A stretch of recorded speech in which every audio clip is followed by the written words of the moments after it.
Alors, quelle place, plus globalement, pour les religions et surtout les nouvelles religions en France ou en Europe?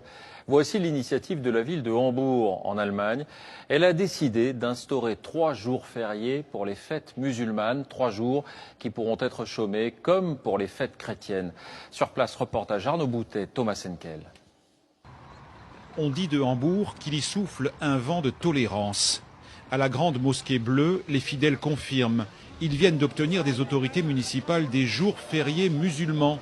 Une première en Allemagne, un accord historique après 5 ans de négociations. C'est un signe important. La mairie nous a dit, vous les musulmans, vous faites partie de la ville.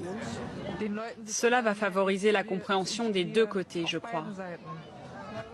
Les 130 000 musulmans de la cité portuaire pourront s'absenter 3 jours par an afin de célébrer une fête islamique. Dans cette mosquée, la plupart des visiteurs non musulmans s'en félicitent. Comment l'Allemagne peut-elle bénéficier de la culture musulmane? Pour moi, c'est ça la question. Il faut arrêter de jouer à se faire peur, comme le font certains. Cela va encourager la tolérance et faire taire les conservateurs qui refusent tout changement. Ce sont eux les plus agressifs, mais il y en a peu. Quelques musulmans et quelques chrétiens tout au plus.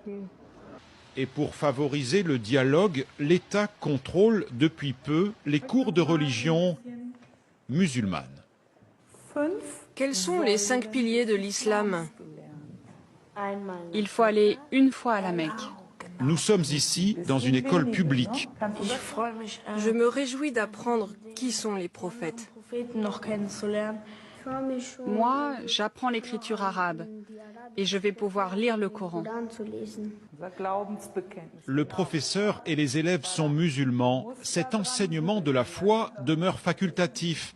Il associe la religion au principe de la démocratie. Une quarantaine d'établissements tentent l'expérience à l'ouest du pays et d'autres devraient suivre. Et avec la reconnaissance des jours fériés, c'est là un nouveau pari sur l'intégration.